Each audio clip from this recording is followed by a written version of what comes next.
escucharte a ti, bendito Dios. Queremos escuchar tu palabra y a través de tu Espíritu Santo ministrarnos, Señor.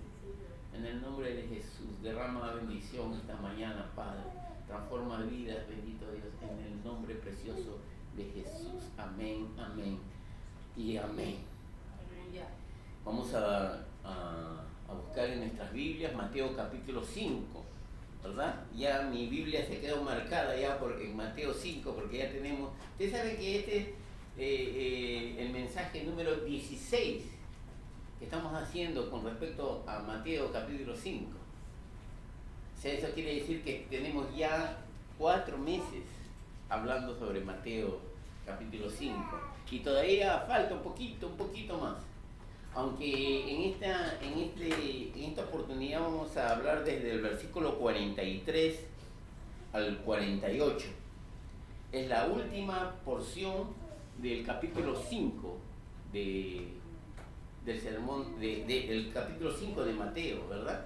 Pero no es el final del Sermón del Monte, porque todavía continúa más adelante. Yo quisiera, ¿quién me puede ayudar con desde el versículo 43 al 48?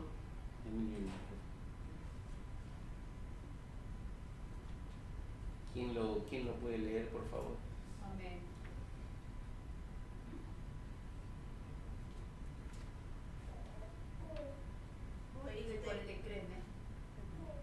Oísteis que fue dicho, amarás a tu prójimo y aborrecerás a tu enemigo.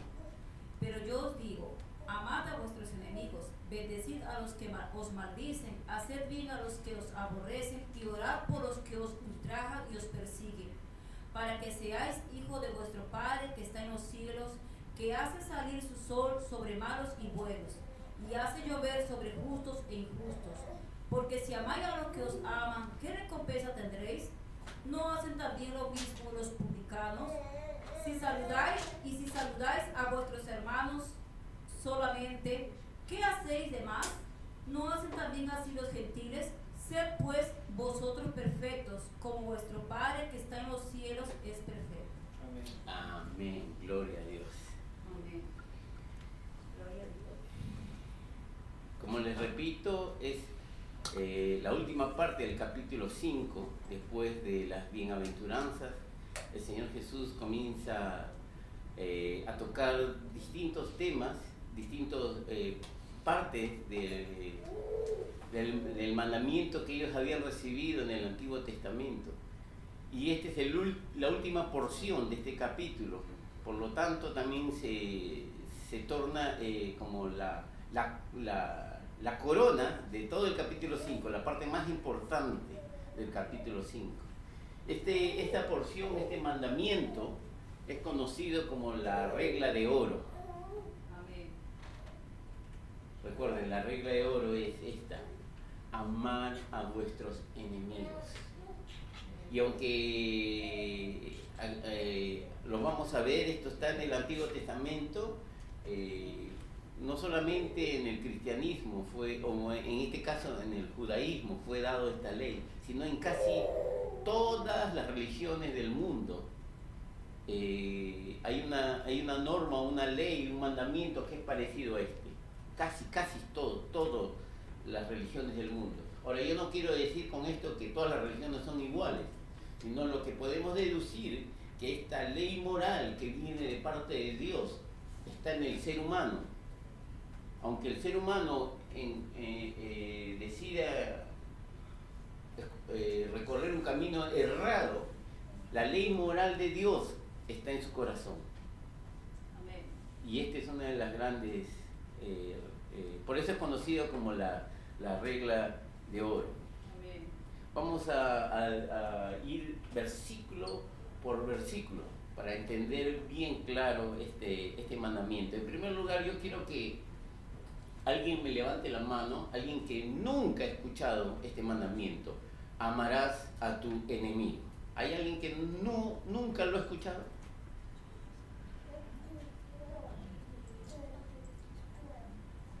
Amarás a tu enemigo. ¿Primera vez que lo escuchan? ¿Es primera vez que leen en la Biblia que Jesús manda que amemos a nuestros enemigos? Ya antes lo han escuchado, ¿verdad?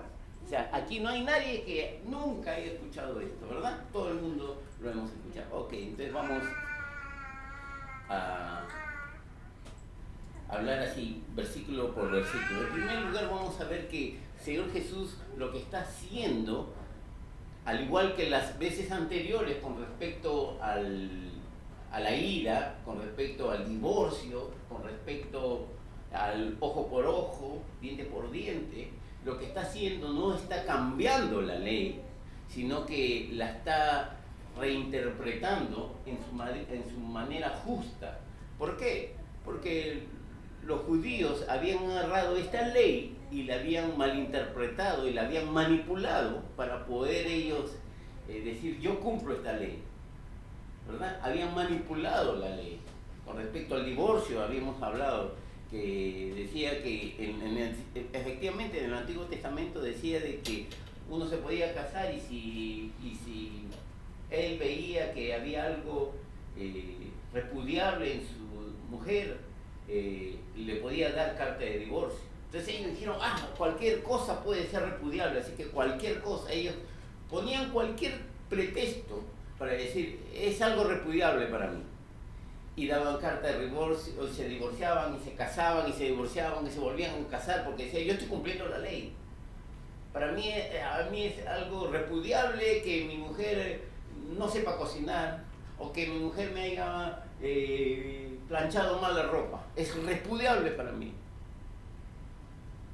Y eso era suficiente para darle la carta de divorcio. Habían manipulado la ley.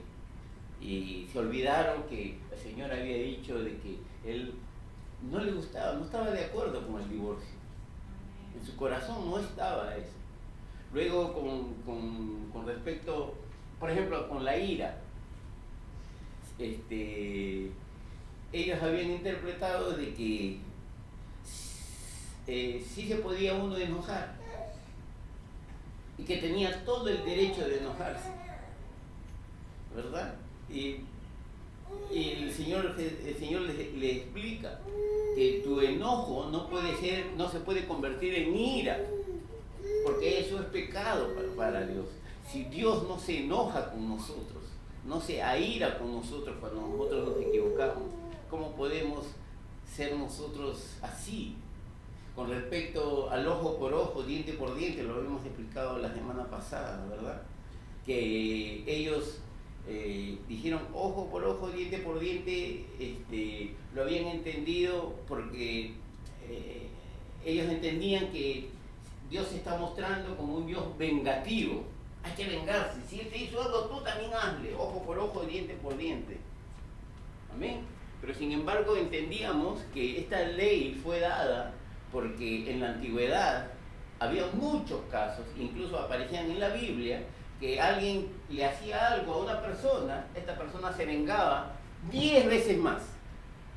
Vimos el caso de uno de los hijos, de las hijas de Jacob, ¿verdad? Que fue violada, Dina, ¿verdad? Y sus hermanos se vengaron.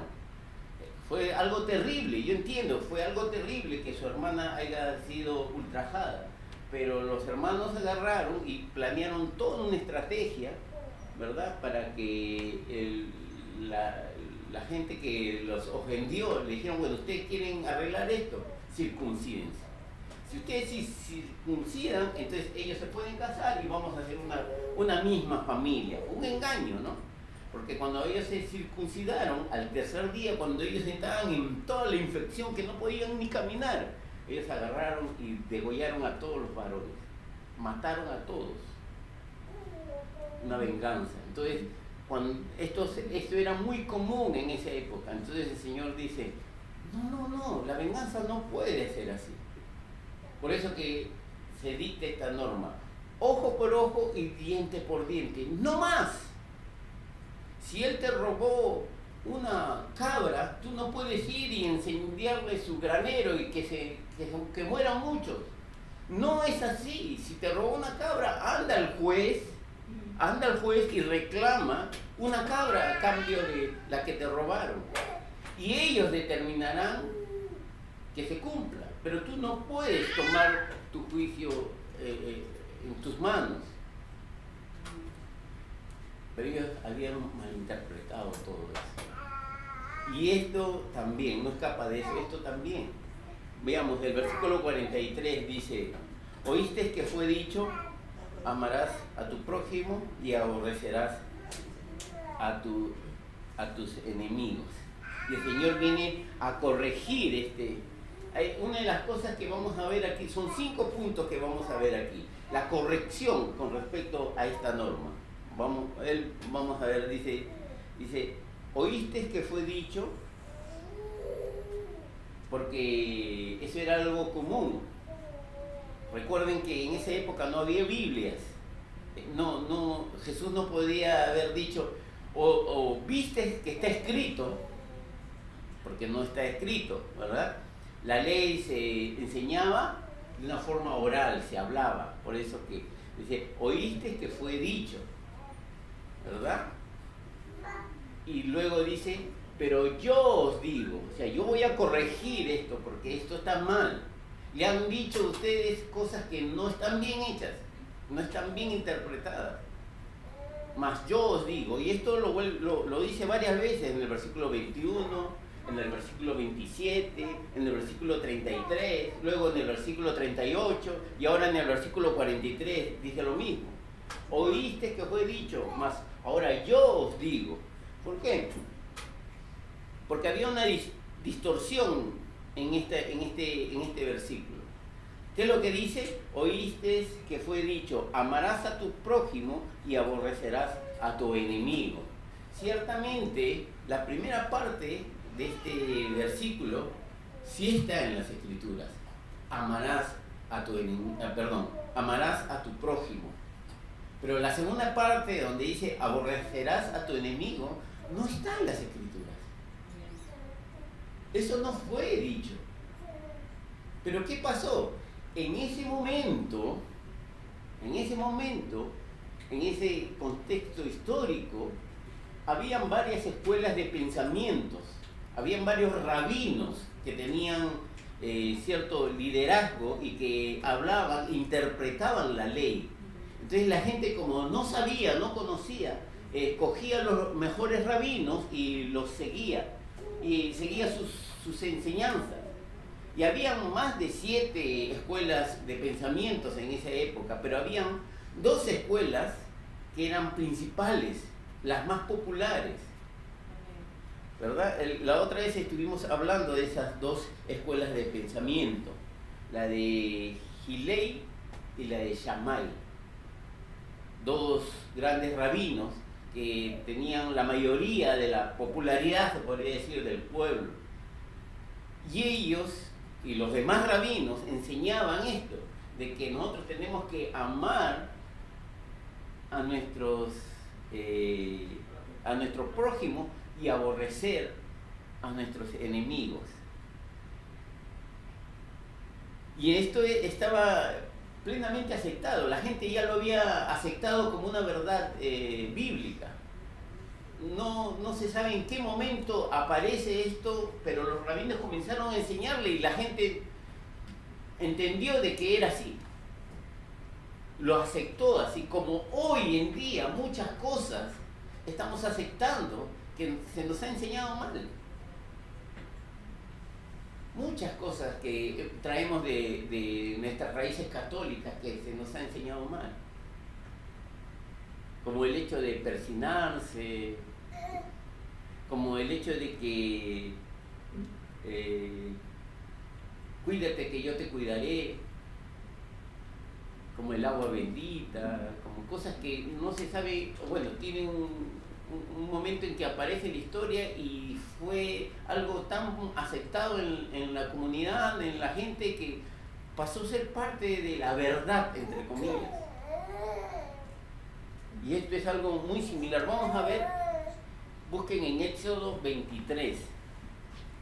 En el Antiguo Testamento no hay ningún rasgo de que Dios haya mandado a que aborrezcan a sus enemigos. En ninguna parte van a encontrar que el Señor manda a que aborrezcan a sus enemigos. Es más, aquí vamos a leer un ejemplo de todo lo contrario. Éxodo capítulo 23, versículos 4 y 5. ¿Quién lo lee, por favor? Levante la mano la que quiera tener la oportunidad de leer.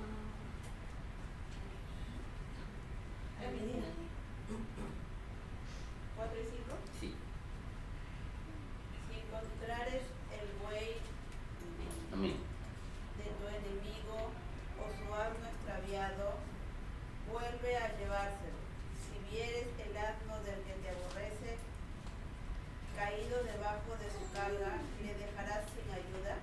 Antes bien le ayudarás a levantarlo. Amén. Aquí vemos como este es un mandamiento, que habla sobre el asno de tu enemigo. Si Dios está tomando medidas para cuidar el animal de tu enemigo, ¿te imaginas que Él mande a odiar a tu enemigo y cuidar de su animal? ¿Verdad? No hay lógica aquí. Si el Señor manda que cuides, que tengas cuidado del animal, del asno de tu enemigo, con mucho más razón, ¿verdad? Te va a mandar a cuidar a tu enemigo, a orar por él, a amarlo. Entonces es un ejemplo que estaba claro y ellos lo sabían. Otro pasaje en Levíticos, capítulo 19, versículo 18.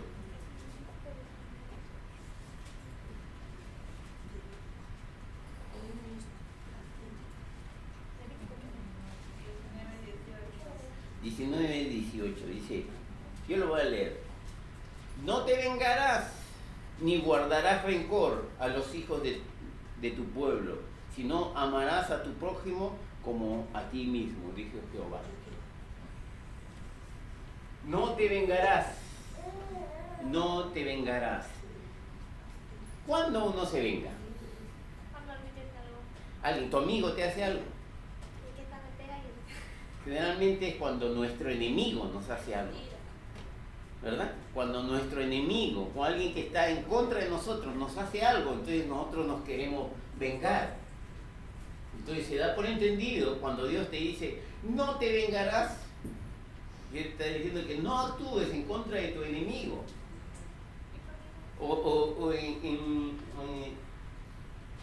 O el que circunstancialmente se torna tu enemigo porque te hizo algo, ¿verdad? Quizás eran amigos por siempre, pero te hizo algo y en ese momento se torna tu enemigo. Pues no te vengues. El Señor dice, no te vengues. No te vengues. Pero esto ya lo habían... ellos entendían que sí se podía uno vengar. El problema de esta interpretación de Levíticos dice acá, no te vengarás ni guardarás rencor a los hijos de tu pueblo, sino ama al prójimo como a ti mismo. Si no, amarás a tu prójimo como a ti mismo. Entonces el problema para ellos, no el problema, sino la forma como ellos hacían para manipular esta ley, ¿saben de dónde se agarraban? No, el problema no dice, yo tengo que amar o no amar. No, eso está claro, yo tengo que amar. Sino, ¿dónde estaba la parte donde ellos manipulaban? Era en el prójimo. Yo tengo que amar, pero el prójimo, ¿quién es? El prójimo es mi papá, mi mamá, mi hermano. Entonces ahí sí me es fácil amar. O uno decía, el prójimo es el judío puro y que era obediente a la palabra. Entonces me es fácil amar. Otros decían, mi prójimo es el sacerdote, el religioso, el rabino, los escribas. Cada quien comenzó a tener un pensamiento distinto con respecto a quién era su prójimo. Con respecto al que tenía que amar, eso sí estaba claro. Y no se podían cabrear, como se dice, no se podían escabullir, no podían poner pretextos. La palabra está clara, ama a tu prójimo. Entonces ellos ¿qué hicieron? Manipularon la palabra prójimo. Jesús viene a aclarar esta ordenanza, a corregir esta ordenanza.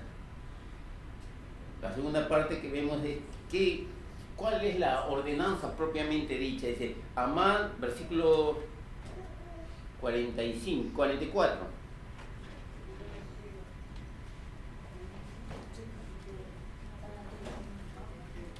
Versículo 45, ¿qué es lo que dice? 44. 44.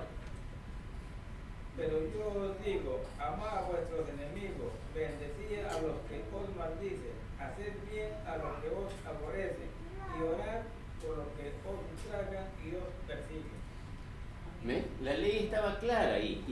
Jesús le dice, mire, ve, ustedes tienen que amar a vuestros enemigos, bendecir a los que los maldicen y hacer el bien a los que los aborrecen.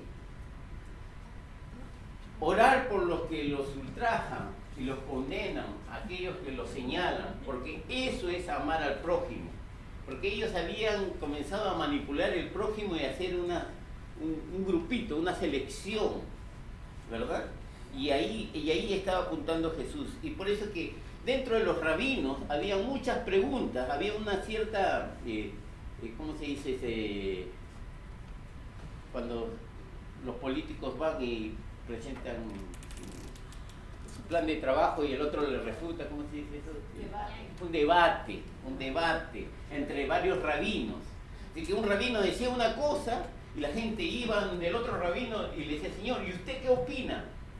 ¿Verdad? No, yo opino esto. Y uno se iba al otro y iban preguntando a los rabinos.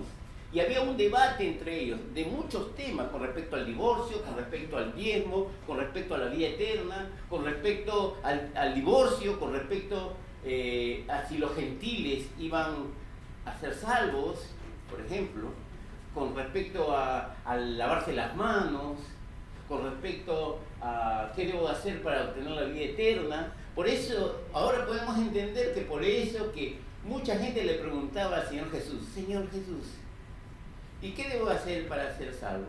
Señor Jesús, ¿y tú qué piensas con respecto al divorcio? Señor Jesús, ¿y tú qué piensas con respecto a esto? Porque eso era algo muy común entre los rabinos. O sea, había un enfrentamiento de ideas en ese tiempo. Y este es uno de los puntos de confrontación. Esta es la regla de oro. Está claro, está clara. Ama a tu enemigo. Ellos comenzaron a cuestionar quién era mi prójimo. Había una serie de discusiones con respecto al divorcio, esas cosas, de la vida eterna, sobre los gentiles iban a ser salvos, si lavarse las manos, el día del reposo también era otro de los temas que causaban polémica entre ellos. Dice que había más de 7 escuelas de pensamientos y habían 2 que eran más importantes, ya habíamos dicho la de Shammai y la de Hillel. La escuela de Shammai decía, sí, ama a tu prójimo, pero tu prójimo solamente es el judío. Pero la escuela de Shimei decía, no solamente el judío es tu prójimo, también el gentil. Ah, también el gentil, sí, también el gentil es judío. ¿Y los samaritanos? Ah, no, los samaritanos no, porque son judíos mezclados con gentiles y eso es abominación para Dios. Así que todos son nuestros prójimos, menos el samaritano, porque es inmundo. Y de pronto aparece un nuevo rabino donde le hacen esta pregunta, Señor, ¿quién es mi prójimo? Y recuerdan que él, ¿qué es lo que dijo? La famosa parábola del buen samaritano. Y él le dice, todos, hasta el samaritano al que ustedes han desechado, él también es su prójimo. Eso fue un ataque directo al pensamiento de esa época. Por eso que Jesús es conocido como un revolucionario, pero no un revolucionario terrorista, sino un revolucionario de ideas. Él cambió el pensamiento o trató de cambiar el pensamiento de esa época, corrigiendo las escrituras. Porque por mucho tiempo habían manipulado las escrituras como hoy lo hacemos, para poder estar dentro del estándar que Dios está demandando. Y Jesús, a través de estas enseñanzas, lo que nos está demostrando es que nosotros estamos muy lejos de lo que Dios espera que estemos. Entonces, ¿qué es lo que dice ahí? Dice, pero ahora aparece Jesús y dice, también los samaritanos son vuestro prójimo. Ahora dice, amar a vuestros enemigos. ¿Y qué más? Bendecid a los que os maldicen. Y Haced bien a los que os aborrecen y orad por los que os ultrajan y os persiguen. el Señor está demandando una serie de cosas con respecto a nuestros enemigos. Y una de las cosas más importantes, creo yo, es orar. Orar por nuestros enemigos. ¿Por qué? Porque ahí está nuestra gran lucha. Generalmente, yo sé que tú y yo lo hemos hecho. Cuando comenzamos a orar por alguien que nos hizo daño, que no es nuestro enemigo, pero en las circunstancias se torna alguien que está en contra de mí, alguien que me ha ofendido, por lo tanto es mi enemigo. Generalmente, ¿cómo es nuestra oración? Mire, yo le voy a dar un ejemplo de oración. Un ejemplo que me ha pasado a mí, es que yo lo he hecho y yo sé que usted se va a identificar. Cuando oramos por nuestros enemigos o alguien que nos ofendió, alguien que se levantó en contra de mí, nuestra oración es así. Miren, Señor, yo te oro por fulana, por fulano. Señor, cambia su corazón. ¿No? ¿O no es así? Señor, cambia su corazón, Señor. Toca su vida, bendito Dios. Que Él encuentre la verdad, Padre. No oramos así.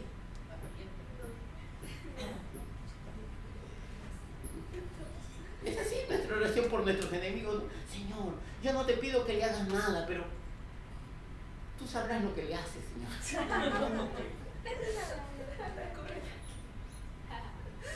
O peor, Señor, tú eres un Dios de venganza, Señor. Yo deposito su vida en tus manos, Padre. Tú eres el que me venga, Señor.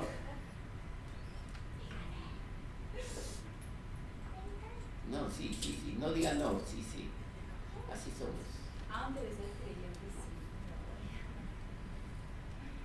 Pero lo que Jesús nos está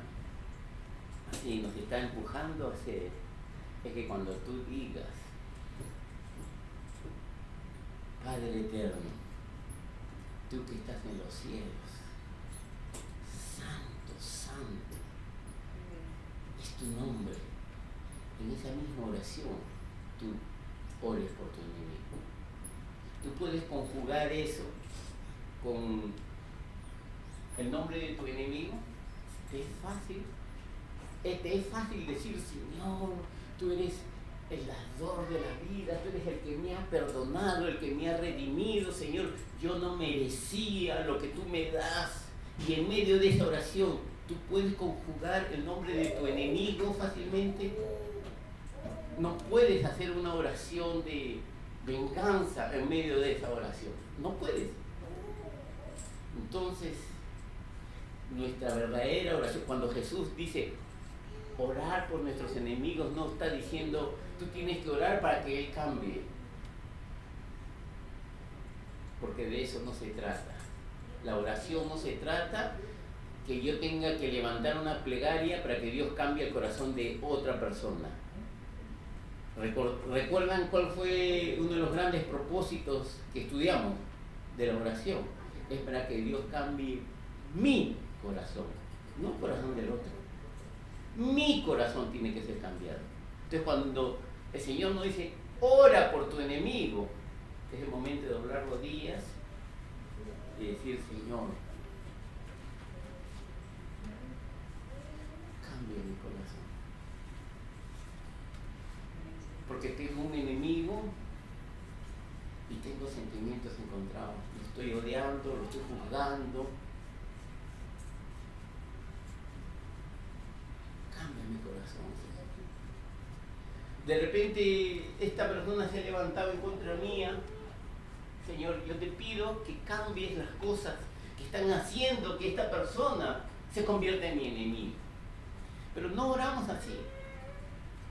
Oramos para pedir que el Señor cambie la vida de esta persona, para que deje de ser nuestro enemigo. Y no, nuestra oración debe ser, Señor, cámbiame a mí.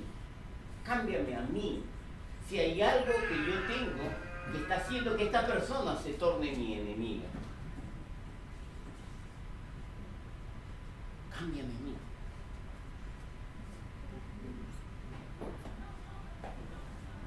Orando por un cambio en mí.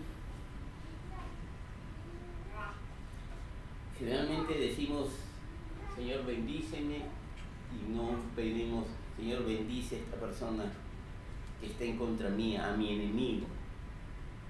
perdóname, pero no pedimos, Señor, que perdones a esa persona que está extraviada. Yo no digo que tu enemigo esté bien y tú estés mal, ¿eh? Yo no estoy diciendo eso, ¿eh? Pero estamos orando por esa persona que es nuestra enemiga y que quizás esté sin el Señor en su corazón, que esté perdido, lleno de amargura, en tinieblas. Bueno, estamos orando por él, por su salvación.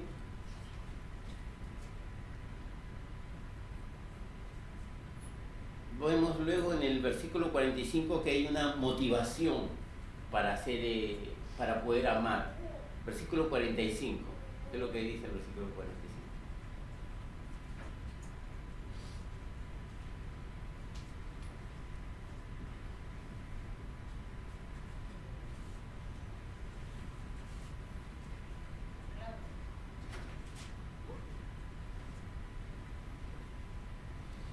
Para que seáis hijos de vuestro Padre que está en los cielos, que hace salir su sol sobre malos y buenos, y que hace llover sobre justos e injustos. Aquí está clarito cuál es la motivación por el cual Dios nos está encaminando a perdonar a nuestros enemigos, amar a nuestros, no perdonar, perdón, es amar a nuestros enemigos. Lo que aquí Jesús no está diciendo, quiero que esté bien claro, lo que no está diciendo es que tú tienes que amar a tu enemigo para ser salvo. Aquí Jesús no está diciendo que porque tú amas a tu enemigo, entonces las puertas de los cielos se te abren. No está diciendo eso. Tampoco está diciendo porque tú has aprendido a amar a tu enemigo, entonces te tornas un hijo de Dios. Tampoco está diciendo eso. Está diciendo lo contrario. Lo que está diciendo aquí es, porque tú eres un hijo de Dios y eres salvo y tienes la vida eterna, tú entonces tienes que amar a tu enemigo. ¿Te das cuenta de la diferencia? Nosotros pensamos, muchas veces erradamente, pensamos que nosotros tenemos que obedecer ciertas cosas de la palabra para ser salvos, para que Dios nos ame más, para que yo pueda entrar al reino de los cielos. No, es todo lo contrario, porque yo ya soy salvo, porque yo ya tengo entrada al reino de los cielos y porque Dios me ama, entonces yo tengo que hacer estas cosas que la palabra me demanda. Es todo lo contrario. ¿Por qué? Porque si pensamos, como dijimos al comienzo, entonces tu vida, o sea, tu obediencia, tu fe, tu caminar del Señor solamente está motivada por algo que tú vas a recibir, por conveniencia. Ah, no, es que para ir al cielo yo voy a ofrendar. ¿Cuánto será? No, es que para que Diosito esté tranquilo, para que me vaya bien, para que mis hijos no se enfermen, vamos a ir al culto de oración, porque si no, Dios se molesta y mis hijos se enferman o me botan del trabajo. No es así, hermano. Ese no es el caminar de cristiano. Hermanos, nosotros somos hijos de Dios. Eso no lo va a mover nadie. Y porque somos hijos de Dios, entonces estamos llamados a hacer cosas buenas, por consecuencia, porque es algo natural. Porque yo tengo ahorita 3 gatos y tengo un perrito, una perrita. Y porque hay 3 gatos, mi perrita no va a comenzar a decir miau. Es natural que ella diga, wow. Si tú has nacido de nuevo y tú eres un hijo de Dios, es natural que tú comiences a hacer las cosas que Dios quiere que hagas. Si tú tienes una nueva naturaleza, hay una nueva naturaleza que pesa en ti, entonces esa naturaleza te va a llevar a hacer cosas buenas. No es todo lo contrario, no es hacer cosas buenas para que yo tenga la naturaleza de Dios. La motivación no es la vida eterna. La motivación para amar a nuestro enemigo es mostrar nuestra adopción. Porque cuando el mundo nos vea haciendo algo que el mundo no hace, entonces va a decir, este es diferente, este es un hijo de Dios, una hija de Dios. Es mostrar nuestra adopción. Y Jesús nos está diciendo con esto, ustedes son diferentes. Había la costumbre de que uno escuchaba a un rabino, escuchaba al otro, y al que más le gustaba, lo seguía. Era un discípulo de tal rabino, y lo seguía. Pero llegó un momento en que ese rabino decía algo que no estaba de acuerdo, y lo agarraba, se daba la media vuelta y lo dejaba. Esa era la costumbre de esa época. Y lo mismo pasó con Jesús. Si usted lee Juan 6:66, el Señor los confronta y le dice, si uno de ustedes quiere irse, pues puede irse. Y voltea a los 11 y le dice, ustedes también, si ustedes quieren irse, pueden irse. Y dice que desde ese momento muchos dejaron de seguir a Jesús porque no estaban de acuerdo con lo que él decía. Juan 6:6, facilito de recordar. Y entonces el Señor Jesús dice, no, a ustedes no me llamaron a mí, yo los llamé a ustedes, que ustedes son diferentes, ustedes tienen otra motivación, ustedes tienen otro Señor, ustedes tienen otra meta, ustedes tienen otro espíritu, ustedes tienen otro pensamiento, ustedes tienen otro destino, ustedes son diferentes. Eso es lo que está diciendo Jesús. Porque todo el mundo decía, ama a tu prójimo y odia, aborrece, mata a tu enemigo. Y Jesús dice, no, ustedes no tienen que hacer eso porque ustedes son diferentes, ustedes tienen que amar a sus enemigos. La palabra discípulo tiene en griego, se pronuncia matetes, en griego. Matetes. Y esto más que todo significa estudiante. Un discípulo, un estudiante, ¿verdad? Pero en el griego tiene otra connotación mucho más fuerte. En griego, ¿dónde está? Se lee talmid. Y en plural o en singular se lee talmidim. O sea, si yo soy un discípulo, en griego se dice yo soy un talmidim. Y talmidim no es un estudiante, es algo más fuerte que eso. Entonces, el rabino escogía a sus talmidines, ¿verdad? Y los adoptaba. El rabino le daba de comer, le daba ropa, le daba vivienda. Y los talmidines estaban con sus rabinos, con sus maestros. ¿Sabe cuánto tiempo al día? Las 24 horas del día, 7 días a la semana. Todo el tiempo estaban con él. Él se iba al mercado y sus talmidines iban detrás de él. Él se iba a dormir y los talmidines se echaban alrededor de él. El talmidín iba al baño.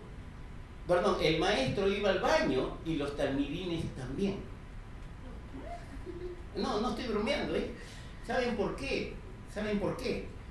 Porque el judío, cuando salía del baño, hacía una oración. No se rían, de verdad. Ellos oraban dándole gracias a Dios porque les había dado orificios. Aunque no crean. Entonces los talmidines tenían que escuchar esa oración para aprenderla y ver cómo lo hacía, en qué momento lo hacía. Y al final de su carrera, de toda esa preparación, ellos terminaban siendo como sus maestros. Ese era el objetivo del talmidín. ¿Me han escuchado? ¿Cuál era el objetivo del talmidín? Ser como su maestro. Y escuchen bien, no es saber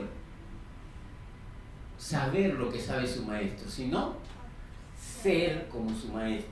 Y es por eso que en esa época decían, si para conocer a un rabino, no es necesario que tú lo vayas a ver. Mira sus talmidines y vas a conocer al rabino. Porque los talmidines eran igualitos a su maestro. Caminaban igual que su maestro, a la misma velocidad. Ves que estaban todo el tiempo con él. Si el maestro caminaba rápido, ellos tenían que caminar rápido y aprendían a caminar rápido. Si el maestro, el rabino, caminaba bien despacito, mirando a la gente, ellos también, años detrás de él, entonces adquirían esa forma, la forma de hablar, la forma de enseñar. Quizás se sentaba, quizás se paraba. Ellos aprendían todo. A tal punto que uno veía al talmidín, entonces podía reconocer cómo era el maestro. Y el Señor nos está llamando a ser discípulos de Él, ser talmidines. Amén. Versículo Lucas, capítulo 6, versículo 40.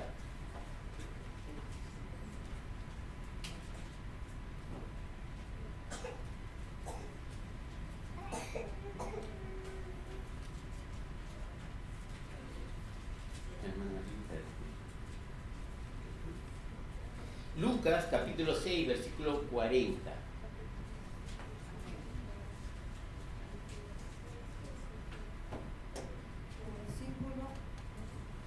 Estas son palabras de Jesús, ¿eh? El discípulo no es superior a su maestro, mas todo el que fuere perfeccionado será como su maestro. Ahí está clarito, ¿verdad? Jesús mismo diciendo, el discípulo no va a ser más que su maestro, pero a todo que es perfeccionado, o sea, que está en la escuela del maestro, va a ser igual que su maestro. No va a saber lo mismo que su maestro, sino va a ser, de ser. Entonces, ¿qué es lo que se forma en el talmidín? ¿El conocimiento o qué? El carácter. Hermano, hermana. Y aquí está el punto de reflexión de esta mañana. Cuando tú te acerques a las cosas de Dios, cuando tú te acerques a la palabra de Dios, cuando tú vengas a la iglesia, cuando tú vengas a orar, cuando tú escuches una prédica, esto tiene que estar en tu mente. Tú no vienes aquí a adquirir conocimiento, tú vienes aquí a que tu carácter sea cambiado. Pero para que tu carácter sea cambiado, necesitas el conocimiento. Necesitas conocer las escrituras, pero ahí no acaba, esa es la mitad del camino, porque el fin que Dios busca para ti como talmidín es que tu carácter sea cambiado, tu carácter y el mío sea cambiado. No que se llene tu cabeza de conocimiento, ¿verdad? Sino que nuestro carácter sea cambiado, sea tocado por la palabra de Dios a través de este conocimiento. Porque entonces el trabajo, el evangelio se quedó a la mitad. El evangelio no transformó vidas, cambió pensamiento, quizás cambió conocimiento, quizás, pero no cambió vidas. Y lo que Dios quiere es cambiar tu vida y la mía. Jesús nos enseña que el Padre espera que nosotros, sus talmidines, reflejemos su carácter, el carácter de Dios, que el mundo sepa quién es Dios y cómo es Dios cuando nos vea a ti y a mí en las calles. Eso es lo que espera Dios. Lo que espera Dios es que el mundo, cuando nos vea a nosotros, el amor que hay en nosotros, entonces ellos a través de ese ejemplo, ellos pueden reconocer cómo es Dios. ¿Y cómo es Dios? Un Dios perdonador, un Dios proveedor, un Dios que no es resentido, un Dios que perdona, un Dios que levanta, un Dios que restaura. Todas esas características las va a ver el mundo en nuestra vida. O debería verlo en nuestra vida. Y es interesante porque hemos dicho al comienzo, tú y yo ya sabíamos esta palabra: ama a tu enemigo. Y hago una pregunta, entonces ¿por qué no lo hacemos? No me diga, hermano, pastor, Yo sí amo a mi enemigo. No me lo digas, por favor. Porque eso no es así. No, al menos en el parámetro que Dios espera que nosotros amemos.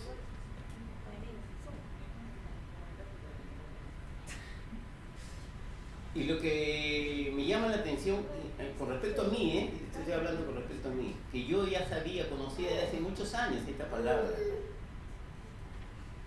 Y sin embargo, no me incomoda, no me molesta, sin embargo, no me preocupa. Pienso en las otras cosas que sí puedo cumplir, ¿verdad? Y trato de ocultar en mi obediencia de muchas cosas, tapando mi desobediencia con respecto a esta palabra. ¿No te pasa eso a ti? Yo puedo presentar, Señor, pero yo soy fiel en mi diezmo, Señor.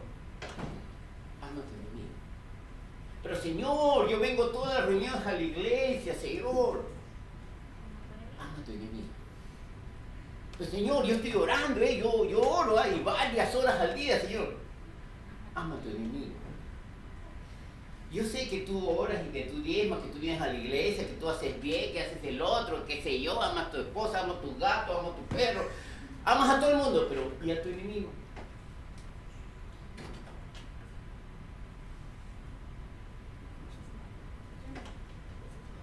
¿Y por qué no nos incomoda? ¿Y por qué no nos hace sentir mal? ¿Y por qué no nos reta a hacer algo con respecto a eso? Es que nosotros somos peculiarmente ciegos para no ver muchas cosas y sí ver otras cosas.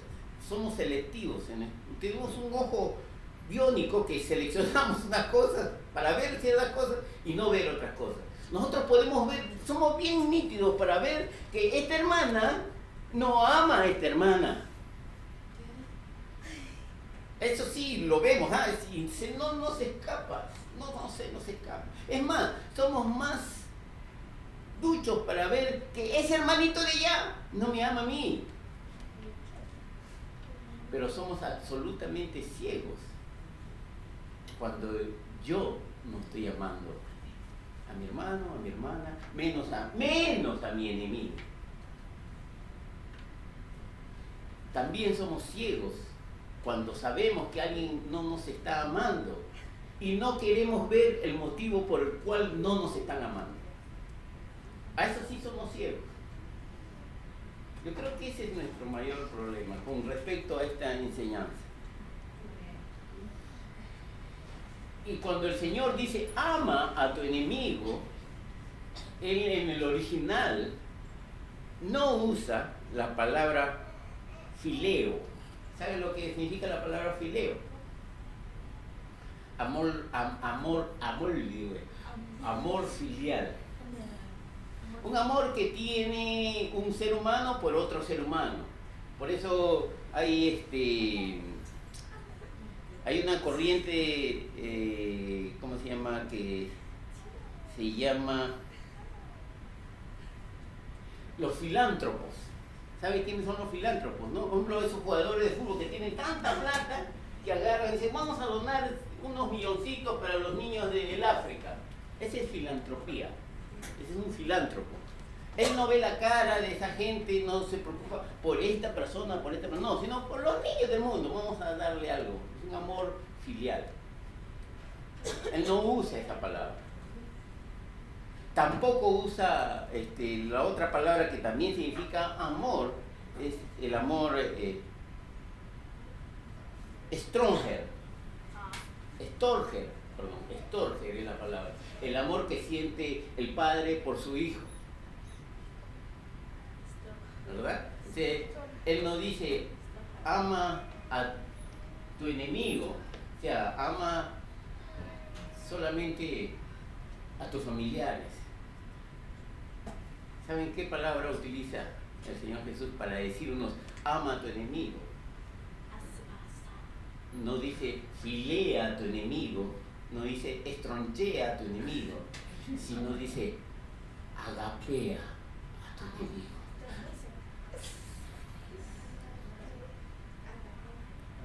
Amor ágape. ¿Sabe lo que significa amor ágape? Amor sin condiciones. Tú no puedes poner condiciones. En primer lugar, ¿sabes por qué? Porque es tu enemigo. ¿Qué condiciones le vas a pedir a tu enemigo? ¿Qué condiciones esperas que él cumpla si es tu enemigo? Entonces tú lo tienes. La única forma que tú tienes para amar a alguien que esté en contra tuya es sin condiciones. Sin ningún tipo de condición. Ese es el amor que Dios demanda que nosotros tengamos. Pero se nos hace difícil, ¿sabe por qué? Porque hay un gran obstáculo, un rompemuelle tremendo en nuestro corazón, en el tuyo y en el mío, que es el orgullo. Somos bien orgullosos. Nos resentimos, nos olvidamos de muchas cosas y nos llevamos cuentas, ¿verdad? No olvidamos, llevamos cuentas de lo que me hizo, de lo que no me hizo. ¿Ustedes han jugado alguna vez ping-pong? Cuando te viene la pelotita, vienes y ¡pum!, te da un bote en tu cancha, ¿qué es lo que quieres hacer tú? Devolverlo, tal como lo recibiste, así, así lo quieres devolver. No, tú lo que quieres es ¡pam!, y darle curva así, ¿para qué? Para ganar. Para ganar, ¿verdad? Lo mismo pasa en nuestro corazón. Cuando alguien nos hace algo, queremos devolver, pero más fuerte y con efecto. Porque somos orgullosos, porque así es nuestro corazón. Me hiciste esto, chúpate esta, ¡pum! Nos resentimos, tenemos una autojusticia, queremos aplicar nuestra justicia. No, pero es justo pues, porque a mí me dijo esto, me hizo esto, me robó esto, ¿verdad? Y queremos implantar nuestra justicia.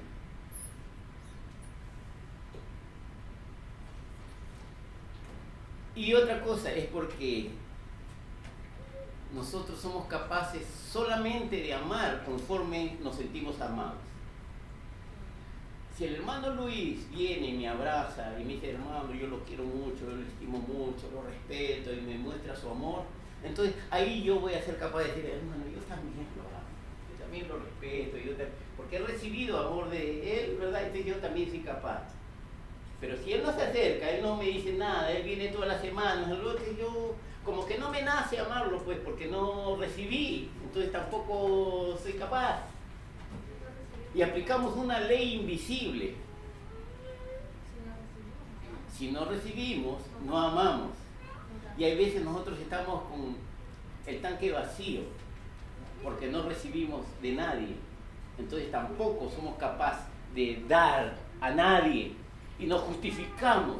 Decimos, es que nadie me dijo nada, y nadie me saludó el día de mi cumpleaños, nadie me dio un regalo, entonces yo tampoco tengo la obligación de amar. No somos capaces de amar como el Señor amó.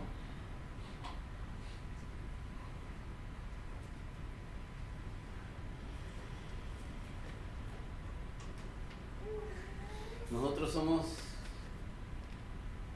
capaces de decir, es que lo que pasa, pastor, es que usted no sabe lo que él me hizo. No lo hemos hecho, yo cuántas veces lo he hecho. Es que, mira hermano, usted no diga nada, es que usted no sabe lo que él me hizo. Es que usted no sabe la historia, por qué yo estoy resentido, por qué yo lo odio. Bueno, no lo odio, pues tampoco lo amo, pues. No lo amo, no me pidas que lo ame, porque usted no sabe lo que él me hizo. ¿Cómo es posible? Y si fuéramos delante de Jesús y le diríamos lo mismo, Señor Jesús, mírame, tú me pides que ame a este desgraciado o a esta desgraciada, pero es que tú no sabes lo que él me hizo. que tú no conoces la historia, lo ofendido que estoy, lo que me ha dolido, Señor. ¿Sabes lo que quería el Señor Jesús? Nos tomaría la mano, como Él es su carácter dócil, ¿verdad?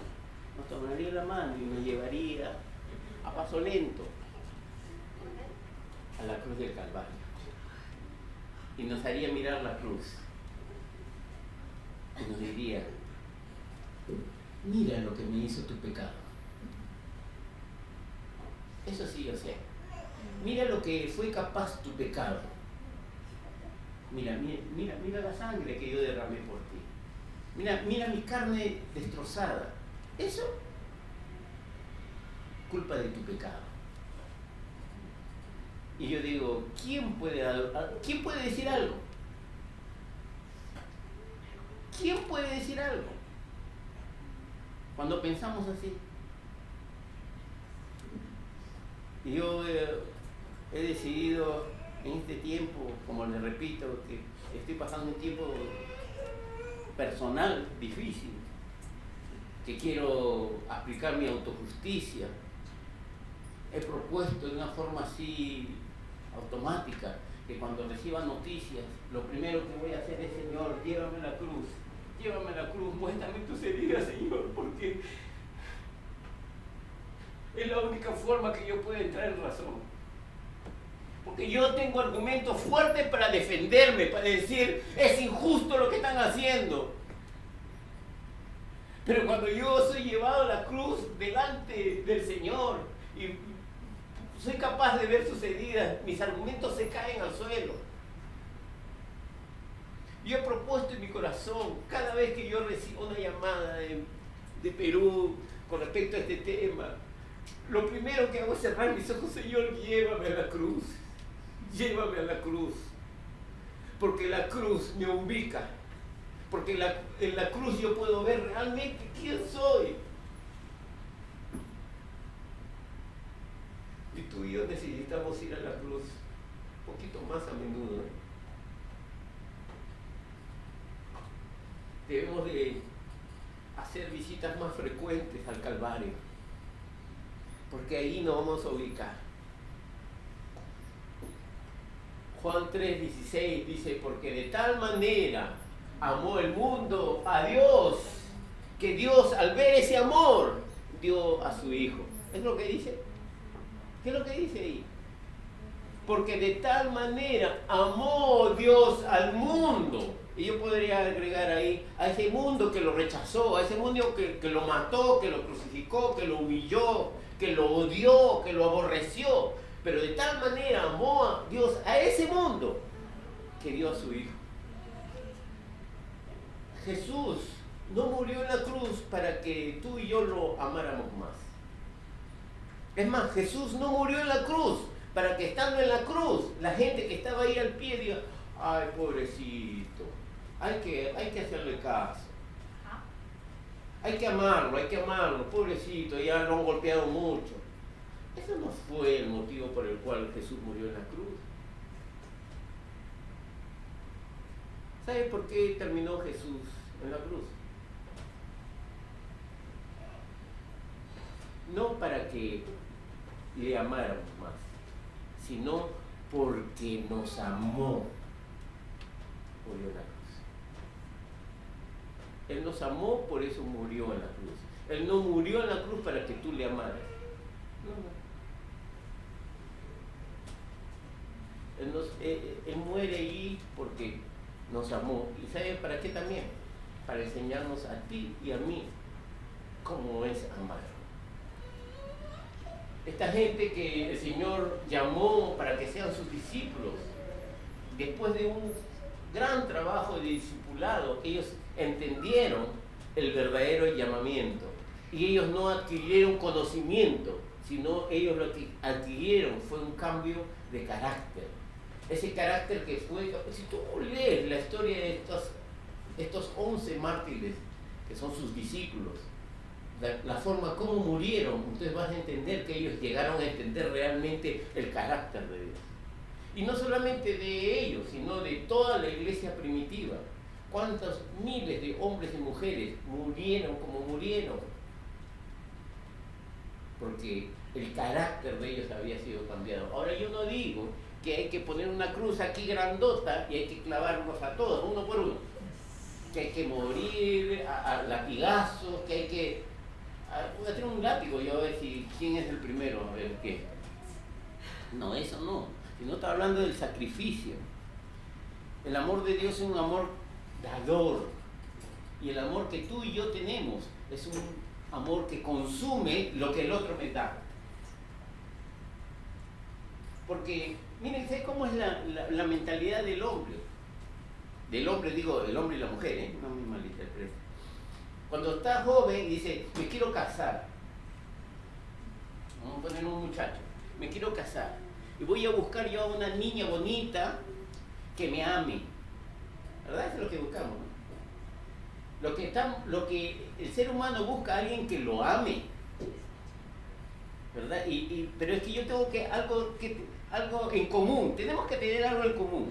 ¿Y sabes cuál es la cosa en común que yo y ella tenemos? O lo que yo busco que yo y ella tengamos. A ver, algo en común. Bueno, yo me amo. Y me amo mucho. Entonces yo quiero que ella me ame. Entonces ahí vamos a tener algo en común. Yo me amo y ella me ama. Y mientras ella me ama, yo estoy contento. Y vamos a ser felices por el resto de la vida. Pero el día que yo sienta que ella no me ama, ahí comienza a haber los problemas. ¿Se ha dado cuenta que todo gira alrededor de lo que yo quiero que me amen? Y así no es el amor de Dios. Pero ese sí es nuestro amor. El amor de Dios es perdonador. Nuestro amor, ¿sabes qué? Nuestro corazón tiene una libretita ahí donde está todo apuntado. Me dice, este no se la perdono. Tenemos una lista. Hacemos una lista. ¿Te imaginas a Jesús viendo que estamos acercándonos a sus pies a pedir misericordia? Uy, pero tú Luchito, me vienes a pedir perdón, me dice, no te pases, y saca un libro así, un pergamino. Imagina si fuera así. El Señor no lleva cuenta. Él perdona y punto. El amor de Dios es tolerante.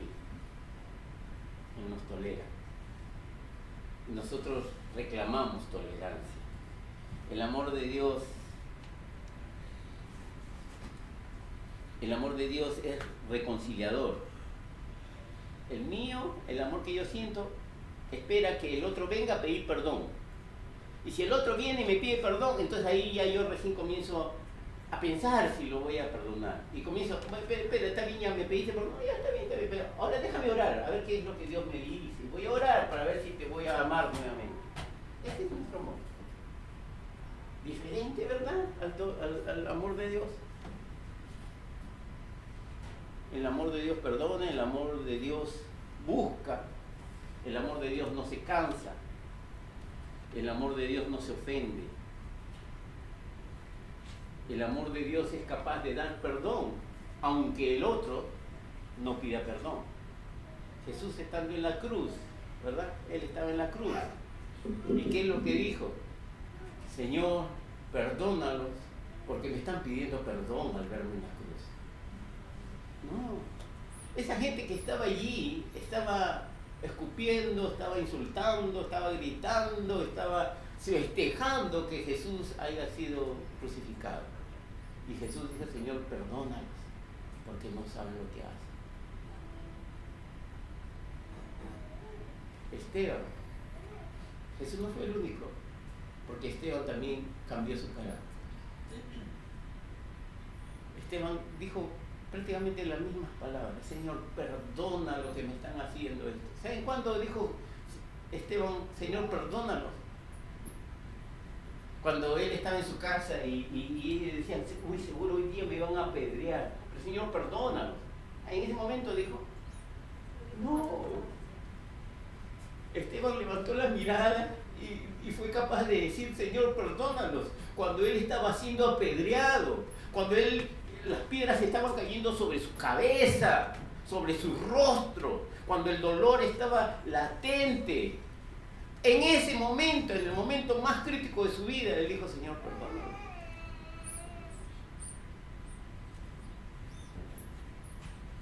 José fue traicionado por sus hermanos.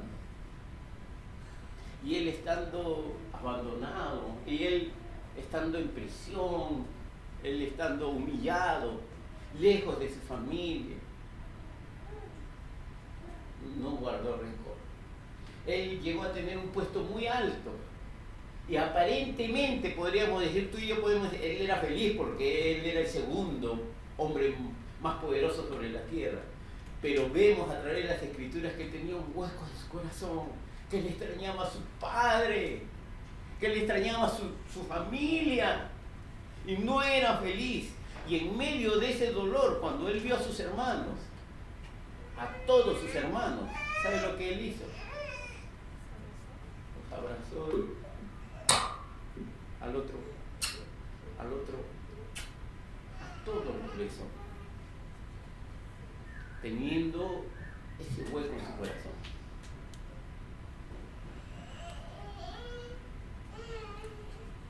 Y el último, versículo 48, ¿qué es lo que dice? Sed pues vosotros perfectos, como vuestro Padre que está en los cielos es perfecto. Y si vamos a ser honestos, eso es algo imposible de obtener. Tú y yo nunca vamos a ser perfectos.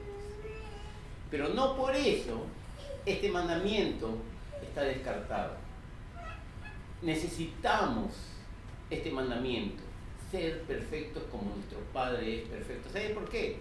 Porque al igual que la ley era imposible de cumplir, ¿verdad? Ustedes saben que la ley fue imposible de cumplir, ¿verdad? Pero era necesaria y era vigente. Tenía que estar allí. Porque era necesaria. ¿Para qué? Para que tú y yo nos ubiquemos. La ley lo que hace no es salvar, sino es ubicarte. Decirte, mira, ¿sabes qué? La ley es esta. No la puedes cumplir, ¿verdad? Yo sé que tú no la puedes cumplir, ¿verdad? Entonces no me vengas con soberbia. No te creas alguien que tú no eres. La salvación viene de Jehová, no viene de tus obras, entiéndelo. Para eso sirvió la ley. Y para esto hoy nos sirve esta palabra. Sed perfecto como nuestro Padre es perfecto. ¿Para qué nos sirve? No para que seamos perfectos, sino para entender que tú y yo tenemos que ser dependientes de la misericordia de Dios, porque no somos perfectos. Y necesitamos venir a la cruz del Calvario todos los días. Señor, yo no soy perfecto. No soy como tú quieres que sea. Para eso nos sirve esta ley, este mandamiento. Tú y yo nos tenemos que arrepentir todos los días. No solamente por no ser capaz de amar a nuestros enemigos. Si no sabes por qué.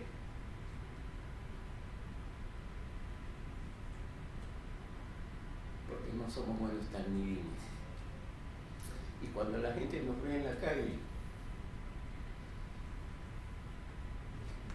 estamos mostrando a un Dios imperfecto. A un Dios que es mentiroso. A un Dios que es egoísta. A un Dios que no sabe perdonar. Por eso también tenemos que pedir perdón. Inclinemos nuestro rostro y demos gracias a Dios por su palabra.